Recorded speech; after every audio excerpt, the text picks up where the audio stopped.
Bismillahirrahmanirrahim. Assalamualaikum warahmatullahi wabarakatuh. Alhamdulillahi rabbil alamin. Wassalatu wassalamu ala asyrafil anbiya'i wal mursalin. Nahmaduhu wa nasta'inuhu wa nastaghfiruh. Wa na'udzu billahi min syururi anfusina wa min sayyiati a'malina. Man yahdihillahu fala mudilla lahu ومن يضلل فلا هادي له رب اشرح لي صدري ويسر لي أمري واحلل عقدة من لساني يفقه قولي أما بعد. Alhamdulillah, bersyukur kepada Allah Subhanahu Wa Taala kerana dapat bersama pada malam ini. InsyaAllah pada malam ini kita akan sambung perbincangan tentang adab-adab pembawa Al-Quran ataupun orang yang mengajar Quran, tak kiralah peringkat mana, walaupun kita kata peringkat basic baca saja ataupun peringkat tinggi, tak kiralah, ni semua ni dia panggil hamalatul Quran. Sebab kalau tajuk Arab dia tu adabu hamalatil Quran, adab-adab orang yang mengajar Al-Quran, tak kiralah bermula daripada basic mengajar tilawah sahaja sampailah kepada peringkat paling tinggi mengajar tafsir dan sebagainya. Ini termasuk dalam perbincangan kita ni. Sebagai sambungan, tengok muka surat 103. Itu sebagai sambungannya pada muka surat 103. Perenggan yang pertama tu Al-Imam Al-Hasan Al-Basri. Ini kira tokoh besarlah di kalangan tabi'in, imam yang terkemuka di kalangan tabi'in. Beliau menggambarkan ketika mana beliau menjelaskan tentang peri pentingnya mana kita memberi tumpuan kepada Quran, dan juga dia tulis itu mencermati Al-Quran, maksudnya tadabbur.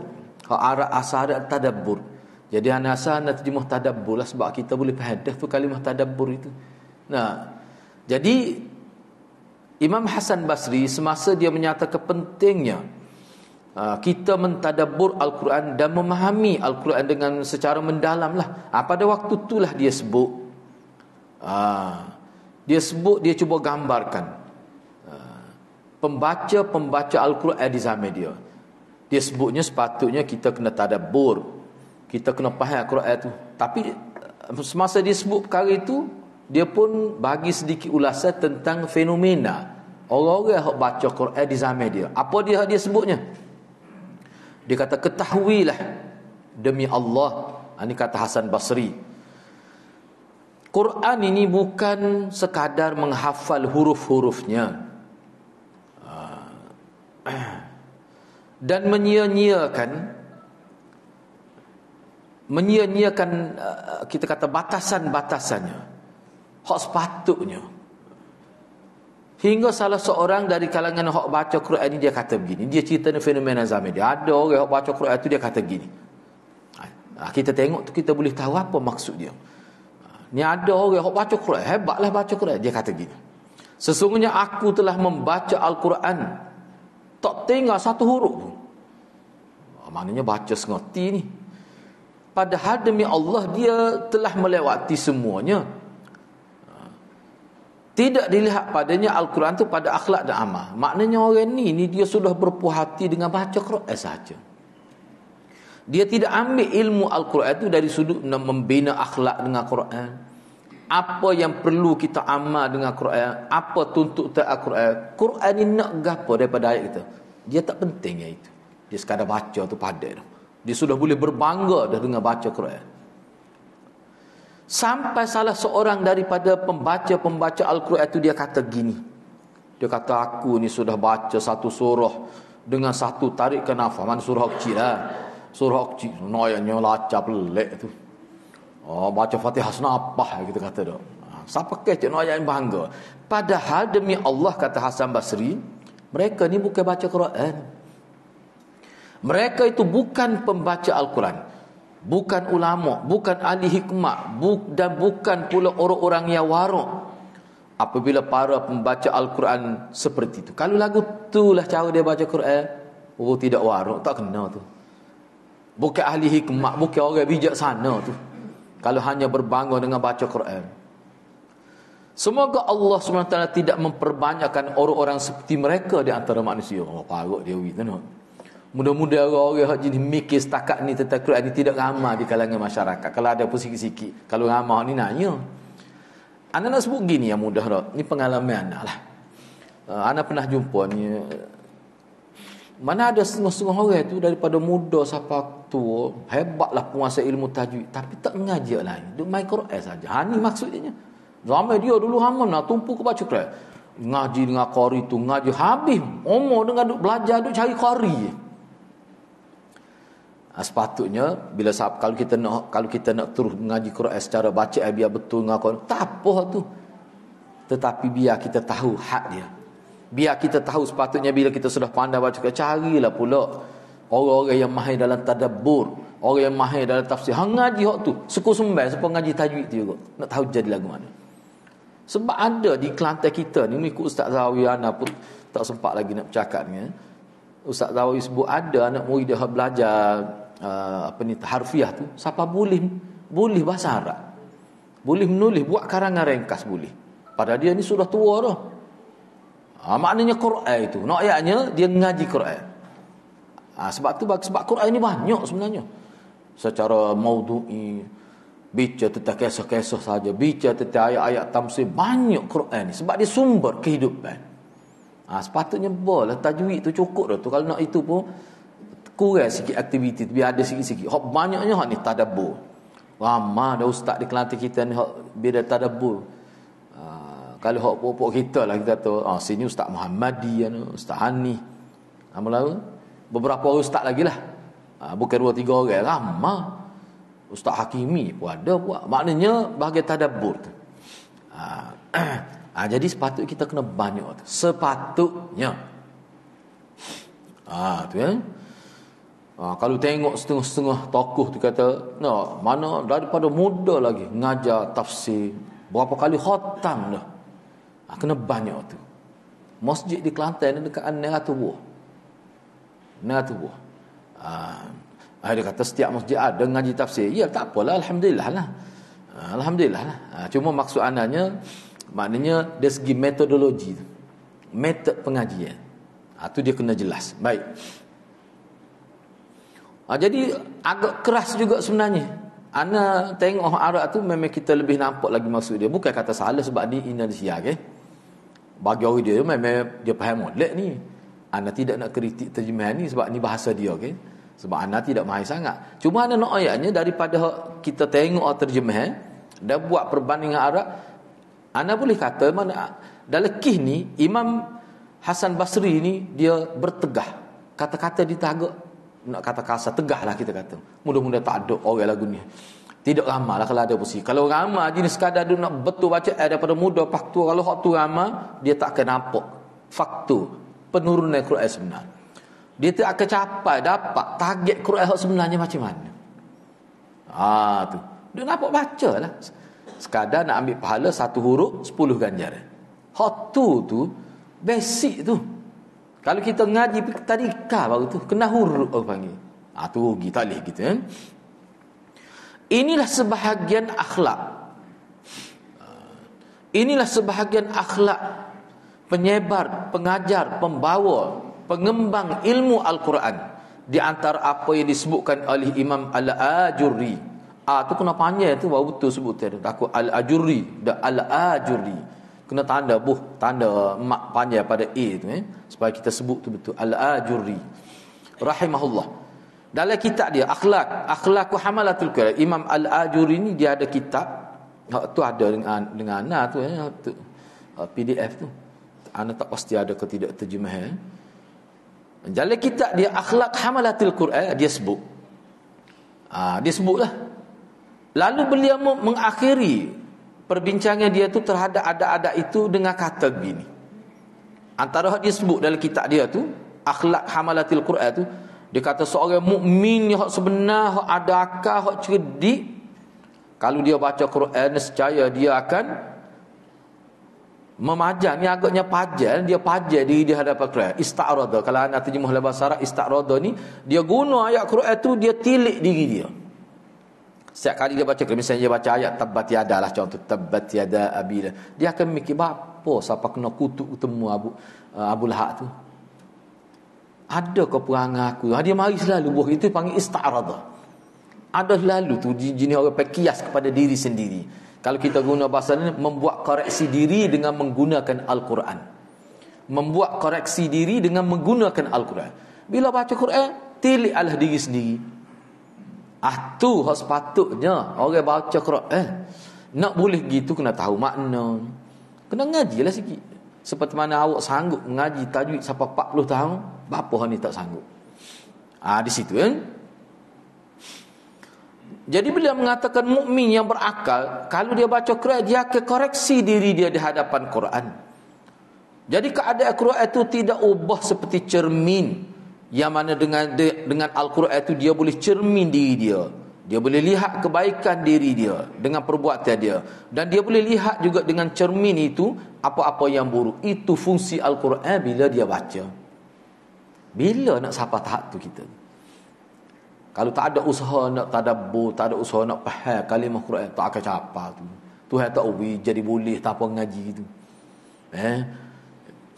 Hak siapa dia kata saya tak perlu ngaji pandai, itu pelawak hangit tu. Hangit.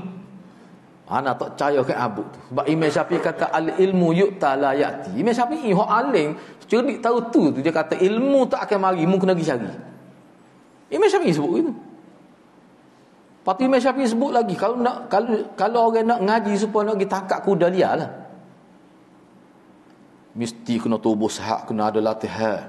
Kita kata kalau kita tamu kena pakai kasut ke jenis kemah, tidak kasut jenis mudah cabut tu tak. Kena tali panjang. Imam Syafi'i sebut tali panjang. Baru boleh. Dan tahu cara nak bagaimana nak tangkap dia. Baru boleh, sebab kuda liar. Ilmu pun bila nak berilmu ni kena tubuh sehat. Mana kena usaha lah biar tubuh sehat. Gapo dia keperluan untuk itu. Asal dia kitab, gapo dia lah kitab. Kena ada berlaku. Tu Imam Syafi'i tu secerdik tu. Ngaji siapa tak tidur. Anak murid tanya dia kata, Tok Guru tidur masa mana? Dia kata dia tak ingat tidur masa mana. Sebab kita tak ingat pukul berapa bangun. Tu kita. Tu ya. Itu beza dia. Jadi perkara begitu berlaku pada ulama-ulama kita. Ni kita sebut ni, kalau kita tak boleh buat sepenuhnya, sekurang-kurang tahu. Nak dapat ilmu tu dia kena lagu tu. Tak mungkin anak tak nampak Tuhan ialah Tuhan nak buat boleh, kita tidak mustahil, tetapi bukan begitu sunnah dalam kehidupan ni. Nak apa-apa dia kena usaha. Itu yang dimaksudkan oleh Syekh Al-Ajurri ni. Baik, apa-apa yang diperintahkan oleh maulanya untuk diwaspadai, maka dia akan waspada. Jadi apa-apa ayat yang berkait dengan ihzar. Ihzar ni dia ada ayat Quran ni yang berkait dengan ihzar. Ihzar ni mana Allah ancam kita, kalau buat gini aku akan buat gini, akan hukum gini. Dia beringatlah. Nak faham lagu mana kalau tak erti makna. Tadabbur ni makna satu bentuk pemahaman Quran secara umum, secara ringkas, secara mudah. Tafsir ni dalam lagi. Hak tu pun tak si buat, padahal tadabbur ni bagaimana tidak jemu sebenarnya cara dia tu. Jadi bila dia faham, bila dia baca ayat-ayat yang berbentuk peringatan, maka dia akan ingat, dia akan berhati-hati. Itu makna mewaspadai itu. Mana-mana ayat yang berbentuk ancaman berupa seksaan untuk menakut-nakutkan, maka dia jadi takut untuk buat perkara yang menyebabkan kena azab itu. Dan apa-apa yang berbentuk motivasi, galakkan supaya buat oleh maula ni, maknanya dia kiyah kepada Quran itulah. Hak Allah, maksudnya Allah suruh tu melalui Quran tu. Nescaya dia akan ingin siapa timbul semangat nak buat. Dia panggil targhib fi. Dalam bahasa Arab ni, kalimah raghiba ni, kalau raghiba'an, man raghiba'an sunnati, makna benci. Tapi man raghibah fi, siapa suka. Targhib fi dalam bahasa Arab mana kita sebut dalam bentuk dorongan sehingga seorang itu minat dengar kita buat tawar hebat fadilat, jadi orang minat nak buat. Itu maksud dia. Dalam Quran itu ada ayat-ayat begitu. Maka dia jadi minat, dia mengharapkan dia boleh buat doa supaya Allah beri kekuatan. Sesiapa yang demikian sifatnya, kata Imam Al-Ajuri lagi, kalau lagu tu lah orang yang baca Quran dia target dengan baca Quran dia, ataupun kau tak sampai situ pun pergi ke arah tu, tu maka sesungguhnya dia telah membaca Quran dengan sebenar-benar bacaan. Dan dia dikira orang yang benar-benar menjaga dengan sebaik-baik penjagaan terhadap Al-Quran. Orang lagu ni lah yang mana Quran akan menjadi saksi membela dia di hari akhirat. Pembaca Quran lagu ni lah yang mana Quran akan memberi syafaat. Quran akan syafaat dia. Quran akan menjadi pendamping dia dan menjadi benteng bagi dia daripada terhuman ke dalam neraka. Hak jenis baca gini, sekadar baca tajwid saja, bagi Imam Al-Ajuri tak siapa maksud sebenar Quran. Sebab tadabbur orang kampung pun boleh faham. Cuba dengarlah tadabbur, mudah ya.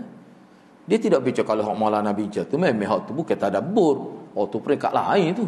Hak tu kalau habis boleh mengajar pula tu. Nah, ini peringkat biasa. Kalau hak rendah lagi sekadar harfiah. Tahu kalimah. Tak apa, dah banyak mana dah. Baik,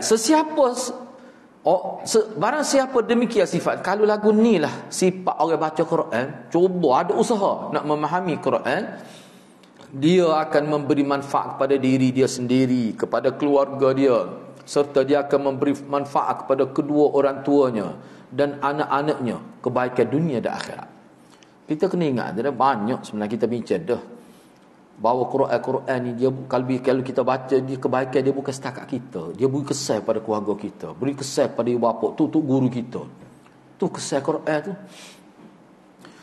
Hanya Allah sajalah tempat kita berharap untuk memberi taufik bagi kita semua.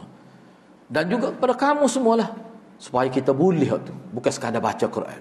Dan untuk semua kebaikan hanya Allah semata-mata tempat kita minta berlindung. Wallahul musta'an.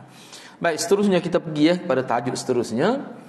Kita pergi kepada poin yang lebih penting lagi, perkara 14 itu, perbezaan keutamaan surah-surah Al-Quran dan keutamaan surah Al-Fatihah. Sekarang ni kita nak tengok dari segi pemahaman fiqh lah, kelebihan, perbincangan tentang kelebihan surah.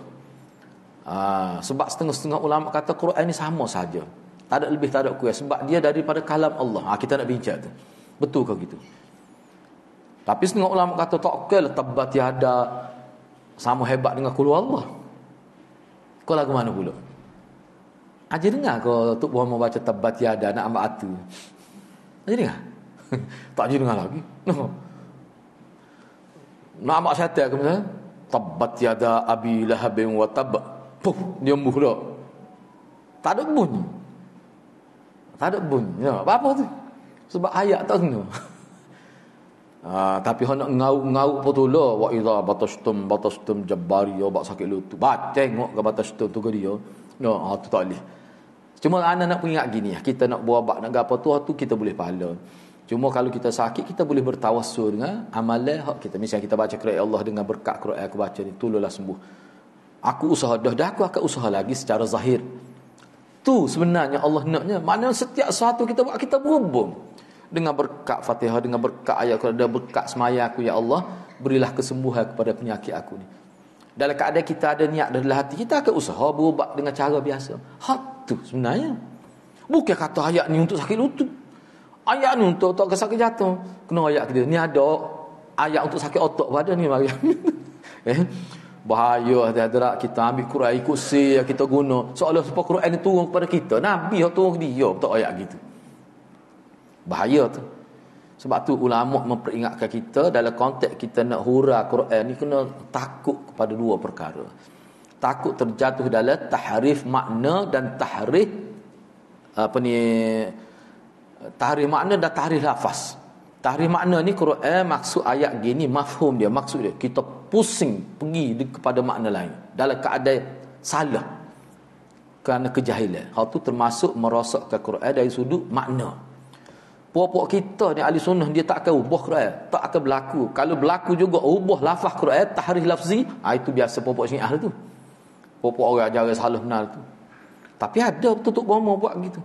Tu tak lihat, tu bahaya agak. Kalau dia bahkan setakat anak tu baca, kalau menganggap halal, misalnya baca Fatihah tinggal sehuruf, sekalimah. Dia kata kalau bubuh jadi tak mujarab. Anak tegur, tak leh tu tak ayah. Dia kata memang dia terima ijazah gini untuk guru. Mana jahimna dia ni. Jangan berobat dengan orang lagu ni. Tak leh lagu tu, tak leh. Mana tak utim. Nah, tu buat agama. Tu tahrif lafzi tu. Ubah makna. Kalau Syiah tak sakira lah. Banyak nak lah.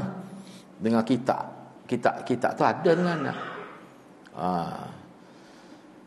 Nama kitab tu Al-Faslul Khitab fi isbati tahrif kitab Rabbil Arba. Nama kitab tu. Kitab tu memperjelaskan siapa dia mari 400 lebih riwayat bagaimana Syiah merosakkan Al-Quran itu. Tu kan. Baik, sekarang ni kita nak pergi kepada perbincangan berkait dengan kelebihan surah dan khususnya Al-Fatihah. Baik, dalam perbincangan sebelum ini sudah disebut, kita sudah jelaskan tentang keutamaan Al-Quran secara umum. Quran yang mulia ni memang dia lebih daripada kitab lain, daripada surat-surat lain, daripada kalau kita baca zikir-zikir Nabi pun tak boleh tahu Quran. Zikir Nabi aja, hak terai, warid, maksud daripada Nabi, dia tak boleh tahu Quran. Sebab tu sebagai tambahan saja. Kok asasnya Quran ni. Hak Nabi ajar tu tambahan, maklumat tambahan, zikir sebagai tambahan. Bolehlah. Hak lain tak boleh langsung. Tak boleh langsung. Kena tutup rapat pintu. Tak boleh langsung kita nak amal zikir selain daripada hak Nabi ajar. Kena tutup rapat. Kalau kita buka hak tu hadis-hadrat, dia jadi bercelaru kehidupan kita. Masing-masing akan ada semua zikir-zikir hak baru, hak edisi terkini. Tak boleh hadrat. Agama dia kesal dia paling tidak. Imam Ghazali pun sebut kesal dia dah akan tinggal Nabi. Sekali berlaku bidah akan tertinggal sunnah. Tu kesal dia. Sebab tu parah sebenarnya kalau kita biar benda-benda gini. Baik. Jadi kita bincang dah sebelum ni tentang secara umum kelebihan surah-surah, ayat-ayat dan huruf-huruf dia tu, tu bincang secara umum lah. Jadi penjelasan kemuliaan dan kebaikan Al-Quran serta keagungan kedudukannya maupun keutamaan atas semua perkataan. Hak kita kata sebut baca, hak kita baca ke apa ni, tak dekat lah Al-Quran.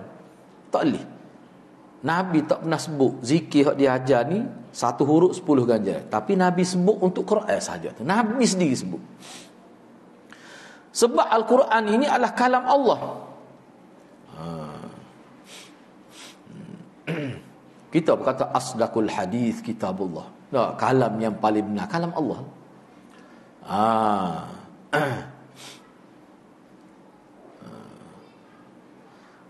Jadi Quran ni apa dia mulia tu daripada segala-gala kalam itu? Kerana dia ni kalam Allah. Wahyu Allah yang sifat dia munazzal, diturunkan. Sifat dia diturunkan.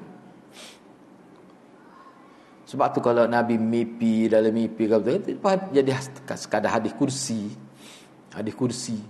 Tapi Quran ni munazzal, diturunkan. Itu sifat dia.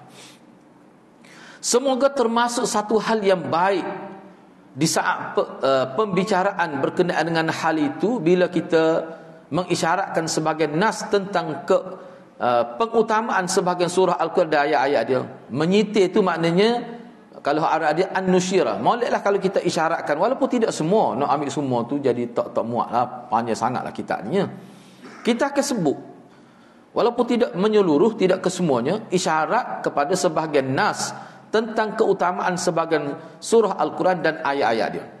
Sebab zikir kepada Allah Subhanahu Wa Taala dengan membacanya, baca Quran lah. Zikir kepada Allah Subhanahu Wa Taala dengan baca Quran dan merenungkan maksud-maksud Al-Quran, dia boleh mendatangkan pahala dan ganjaran yang kita tak akan dapat daripada mana-mana kitab lain. Walaupun hatta hadis Nabi pun tak akan siapa seperti Quran. Bahkan hadis tu dia nak perjelas Quran tu lah. Dia tak boleh pisah dua tu.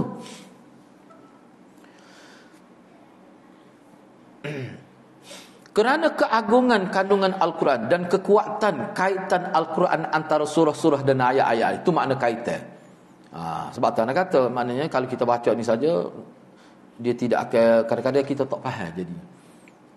Jadi kalau kita baca Arab kita boleh nampak. Sebab tu anak buat mari sini takut terlupa tulis sini kaitan maksud antara surah dan ayat. Dia ada ke kitab al-irtibat bainas suwar wal ayat. Kitab ni dulu ada ngaji dengan Maulana dulu, kitab daripada India. Bahasa Arab, cuma dia tulis khak Parsi, khak sepok Urdu tu lah. Tapi bahasa Arab. Maulana, jadi bila baca tu kan, tak nampak gapo lah, sebab Maulana kata hak ni kita baca ni kita nak tahu secara umum. Jadi hak tu dia kena buat sebagai komus. Bila kita baca surah ni, nak baca surah ni, kena tengok gapo dia kitab tersebut, apa kaitan surah ni. Misalnya contoh. Misalnya kita surah Baqarah, selepas tu surah apa dia kata Ala Imran, kita ada selepas tu. Apa kaitan dia antara surah? Lepas tu ayat tu ada kaitan pula. Dia panggil siyak dan sibak dia tu. Bahkan ulama kata siapa tak faham siyak dan sibak ayat sebelum dan ayat selepas, tiba-tiba dia tafsir dan kadang tak faham tu, memang bahaya. Dia tak sedar, dia akan terpesong. Tu dia akan tak faham lah konteks ayat tu. Hal itu kerana Al-Quran yang mulia itu, meskipun semuanya kalam Allah, ya betul, tabati ada pun kalam Allah juga, kul huwallah pun kalam Allah juga, ayat kursi pun kalam Allah juga. Akan tetapi kalam Allah itu dari sudut kalam Allah dia sama, tak ada lebih kurang dengan kalam Allah. Tetapi kalau kita lihat dari sudut pengertian, maksud dia, khitab ayat itu, ulama bagi dua, iaitu ada ayat-ayat yang berbentuk insya'iyah dan ada ayat-ayat yang berbentuk khabariyah. Maksud khabar, ayat-ayat yang berbentuk khabariyah, iaitu ayat yang berupa berita, maklumat tentang pencipta dan maklumat tentang makhluk. Kadang-kadang ayat tu dia cerita tentang Allah, dia tak ada suruh apa-apa pun zahirnya. Kadang-kadang ayat tu dia cerita tentang cerita-cerita zaman dulu. Kadang-kadang ayat cerita tentang makhluk, tak ada ayat suruh buat apa pun, dia panggil ayat cerita. Tu dia panggil khabari. Tak ada apa-apa perintah zahirnya. Walaupun secara hakikatnya ada zahir ayat. Baik, satu kalau ayat begitu dia panggil ayat khabariyah. Sedangkan insya'iyah pula adalah ayat yang menyentuh tentang hukum-hukum yang berbentuk perintah dan larangan. Ni kena buat. Bila Allah suruh buat, ayat yang berbentuk suruh buat kena buat. Ayat yang berbentuk Allah larang kena tinggal. Tu dia panggil insya'iyah. Kalau bahasa Melayu dia panggil ayat penyata. Khabariyah tadi dia panggil ayat penyata. Kalau ayat ada suruhan dia panggil perintah. Gak perintah ni ada dua, perintah yang kena buat dan perintah yang kena tinggal. Baik. Kisah tentang makhluk, berita yang berbentuk kisah tentang makhluk, tu dia sebut kisah-kisah Quran. Ni Profesor Dr. Mahmud Misri buat kitab khusus. Bagus kitab dia ni. Anda duk baca lah. Dia panggil kisah Al-Quran untuk atfal. Maknanya dia guna bahasa mudah, dia ringkaskan, dia ambil tu, dia susun lah. Mana kisah-kisah dalam Al-Quran yang telah disesuaikan untuk atfal, untuk kanak-kanak. Allah comel anda tengok. Kalau ada boleh terjemah bahasa Melayu kita, molek benar. Dua cerita Pak Endi, dua cerita hantu. Rupanya hantu tidak orang Melayu. Tak Melayu hilang di dunia lah, nak ajar lagu mana kata tu. Rupanya dia ni pegawai, bodyguard Puteri Hang Lipu pula ni. Bukan orang Melayu pun. Anwar Singh kata, Hang tu bukan orang Melayu kalau nama Hang tu. Dah tidak Melayu nama Hang tu. Lepas tu hak tu pun boleh jadi, tak apalah kita tahu hak tu boleh jadi suka atas apa sakit tekuk-tekuk. Duk baca dah. Ni kisah-kisah Quran ni tak sapa ke anak-anak kita apa tu. Boleh jadi kerana tak ada teks. Profesor Mahmud Misri dia buat. Anak kumpul semua karya dia tu, banyak dia hadiah-hadiah untuk kanak-kanak. Dan untuk kanak-kanak saja tu berbelah kitab dia buat. Lil atfal semuanya. Cuma tak ada terjemah lah. Tapi ada satu center tu di Terengganu tu, ibu bapa dia orang Kelantan juga. Anak bui semua. Bila anak sebut tu dia anak bui semua. Dia kata dia sudah terjemah lah. Dia ada satu tim dia. Dia tak tahu, tak ada bunyi siap lagi. Sebab dia kata dia bermaksud nak buat, sebab dia ada Mahmud Misri buat tu hadis-hadis yang dia pilih dia yang kira sesuai untuk kanak-kanak. Lil atfal. Hak bahasa Arab tu ada dengan anak. Kalau hak nak bahasa Arab boleh anak bui. Jadi anak nak baca kisah-kisah. Lalu tu, kata mudah faham. Anak sore tu boleh baca tu. Oh tua tahu paleka tu. No. Kisah-kisah dia kumpul siap. Profesor Dr. Mautullah kita baca sejarah sahabat, baca lepas asal tadi. Penulis yang sama. Baik. Tu ada juga dalam Quran ni maklumat tentang pencipta. Ayat yang menceritakan tentang Tuhan. Allah mentakrifkan diri dia sendiri dalam Quran. Mana lebih baik hadirat? Kita nak kenal Tuhan dengan kita ambil maklumat daripada Tuhan sendiri. Dia cerita tentang dia. Hal tu lebih tepat. Allah mentakrifkan diri dia dengan bentuk ayat Quran. Hal itulah Nabi ajar sahabat. Siapa sanggup segala-gala untuk agama tu. Jadi berita tentang pencipta adalah penyebutan nama-nama dan sifat Allah. Sebut nama Allah, sifat-sifat Allah. Allah sebut. Dan tidaklah diragukan bahawa nas-nas Al-Quran yang menyentuh berkenaan tauhid kepada Allah Azza wa Jal dan maklumat yang menyebut tentang nama-nama Allah dan sifat-sifatnya lebih utama dibandingkan dengan selainnya. Ini wajib ngaji. Anak-anak kita daripada sekolah menengah ni tak, sekolah rendah ni tahu, sekolah menengah ni tahu, tak tahu gapo tentang asma'ullahul husna. Sedangkan tu wajib ngaji tu.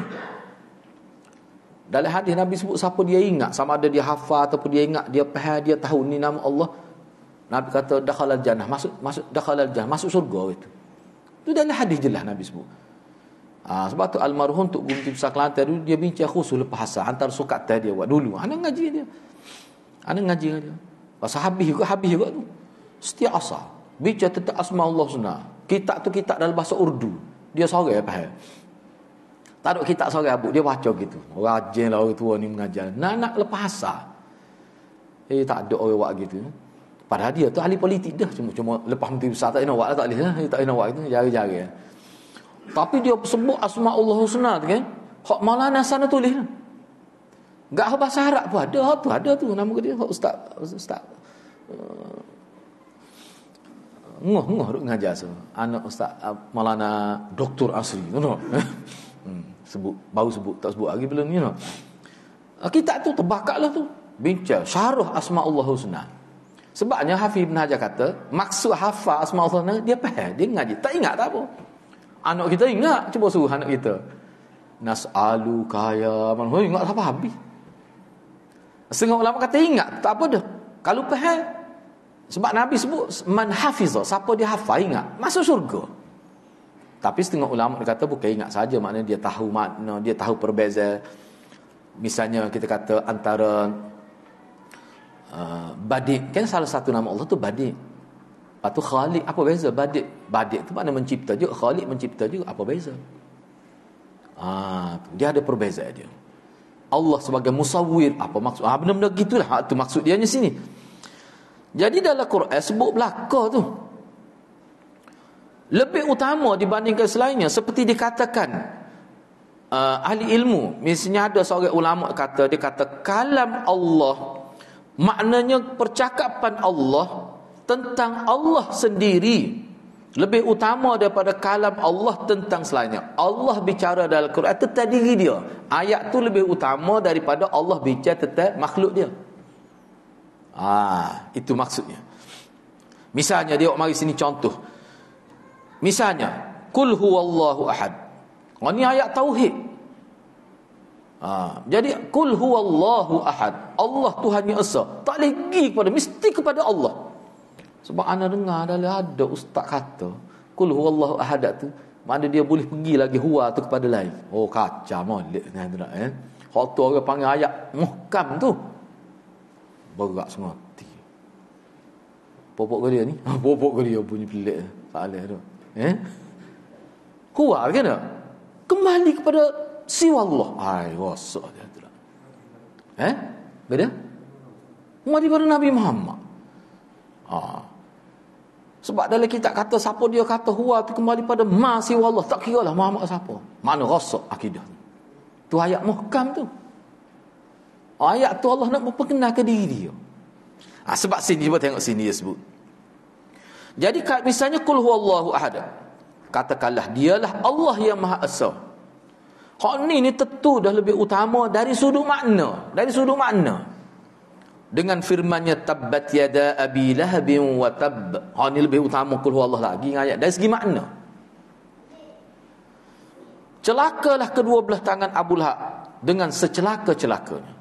Jadi perbezaan keutamaan di antara surah-surah dan ayat-ayat itu tidak ditinjau dari sudut penisbahan bahawa ianya semua kalam Allah. Bila ulama kita bincang ayat ni lebih utama dengan ayat ni, dia bukan bincang dari sudut kalam Allah. Memang kalam Allah tu sama ya. Tabbat yada satu huruf boleh 10 ganja dia serupa dengan qul Allah. Kul qaf tu boleh 10 ganja, hak tu sama dari sudut tu. Semua tabbat yada pun kalam Allah juga. Cumanya ulama kata lebih tu sebab ni dari orang panggil khitab ayat ni tentang Allah, khitab ayat tu tentang Abu Lahab. Dari sudut tu tak samanya. Tu kata sebahagian ulama. Sebab yang mengatakan yang mengungkapkan kalam itu hanya satu zat saja, iaitu Allah Subhanahu Wa Taala. Maknanya dari sudut itu sama, tapi maksud dia tak sama. Akan tetapi perbezaan itu ditinjau dari sudut makna-makna yang dikandungi oleh ayat berkenan, serta ditinjau dari lafaz-lafaz yang menjelaskan maknanya. Nas-nas dan athar-athar yang mengutamakan sebahagian kalam Allah atas sebahagian yang lain sangat banyak. Jadi kalau kita jumpa hadis-hadis yang menyebutkan surah ni, kelebihan surah ni lebih mulia daripada misal Fatihah, lebih mulia daripada semua surah, itu dari sudut maksud dia, bukan dari sudut siapa sebut. Memang Allah belaka. Dari sudut tu tak ada beza. Baik, diriwayatkan melalui jalur riwayat yang sahih daripada Nabi SAW bahawa di antara surah-surah yang Nabi SAW unggulkan maknanya Nabi sebut sebagai surah yang paling besar, paling agung adalah suratul Fatihah. Dan Nabi SAW menceritakan tidak diturunkan dalam Taurat, Injil, Zabur dan mana-mana kitab samawi. Dalam Quran pun satu ya. Ayat tu lebih daripada lain. Hak seperti Fatihah tak ada. Lalu Nabi SAW menceritakan pula bahawa Al-Fatihah itu adalah Ummul Quran, induk Al-Quran. Kalau kita belajar tafsir, Syekh Utsaimin tulis tafsir tentang Fatihah saja tu terbakatlah. Baca Fatihah saja. Akhir sekali kesimpulan dia buat, inilah Quran, sebuah Quran tu. Quran sebuah tu baca tu, nak hurah. Seolah-olah Fatihah ni macam bara'atul istihlal. Orang panggil pembayang kepada maksud Quran keseluruhan. Duk situ berlaku. Yalah kalau segi usul tafsir, kalau kita tengok dalam Faidul apa tu Ustaz Anis mengajar, Faidul Khabir. Syah Wali Ad-Dihlawi tu. Antara dia sebutnya semua ayat Quran ni tauhid belaka tu. Semua merujuk pada tauhid. Baca ke mana pun dia akan pergi situ maksud dia sebenarnya. Baik, cuba kita tengok, kita pergi habis sinilah. Nak ambil pelebih sikitlah. Baik.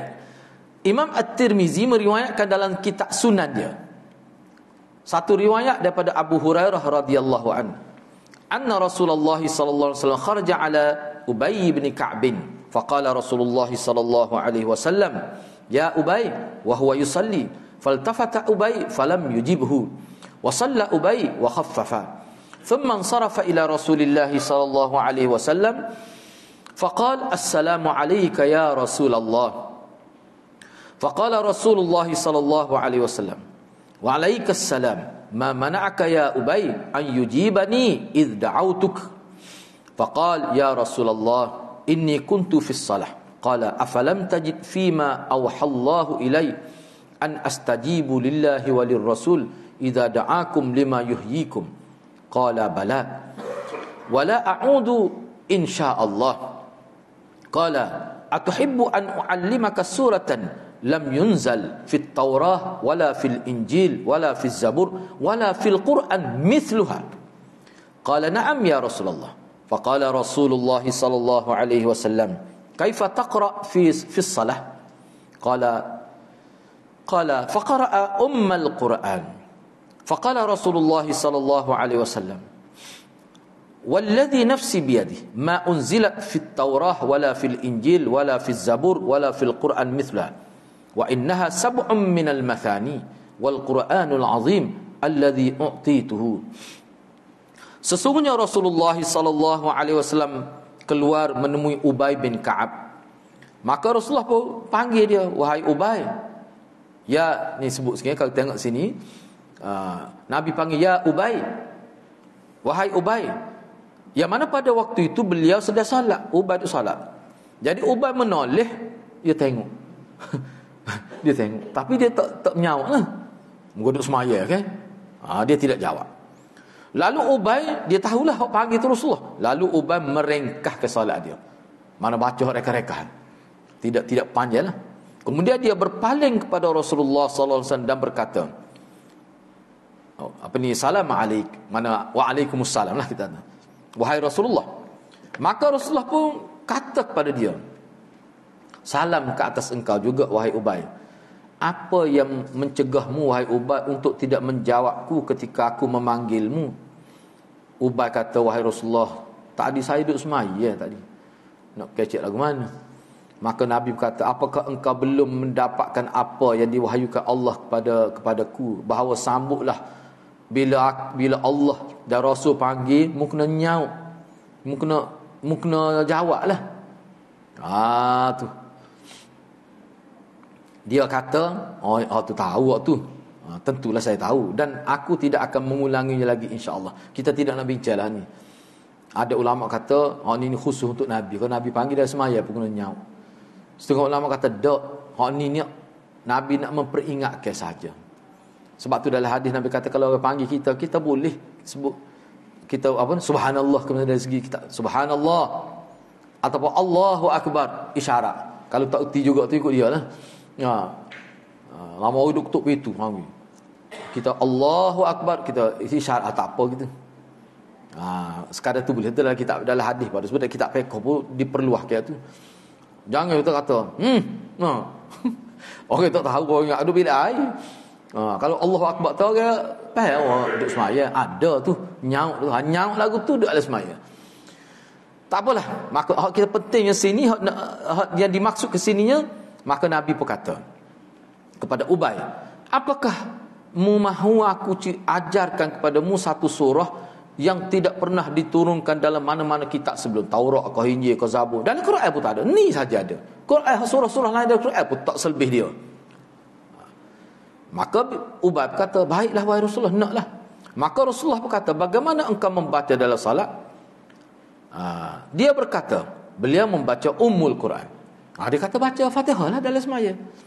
Maka Rasulullah bersabda, demi Tuhan yang nyawaku berada dalam genggamannya, tidak pernah diturunkan dalam Taurat, Injil, Zabur, dan tidak pula dalam Al-Quran mana-mana surah sepertinya, yakni seperti Fatihah itu tak ada.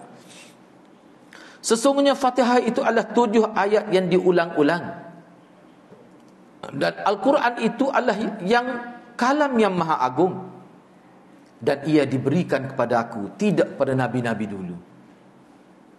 Hadis ini dinyatakan sahih oleh Al-Allamah Al-Albani hafizahullah. Syekh Albani kata sahih. Tak apalah, tidak dia saja. Baik. Ana ambil sedikit lagi. Dalam Sahih Bukhari, daripada hadis Abu Sa'id bin Al-Mu'alla, sama seperti hadis Ubay juga, cumanya bezanya di dalamnya terdapat penegasan bahawa ini adalah surah paling agung dalam Quran. Ia adalah 7 yang diulang-ulangkan. Maknanya hadis dalam Bukhari, riwayat Abu Sa'id tak ada sebut tu. Tetapi dalam riwayat Bukhari, dalam sahih dia juga, hadis daripada Abu Hurairah ada sebut serupa dengan hadis Ubay ni. Faham?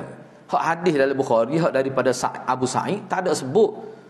Tak ada sebut serupa tu. Wa innaha sab'un minal masani. Dan juga Al-Quranil Azim itu tak ada sebut. Dalam Bukhari riwayat Abu Sa'id. Tapi dalam Bukhari juga riwayat daripada Abu Hurairah itu ada sebut. Hak serupa dengan ni. Kalau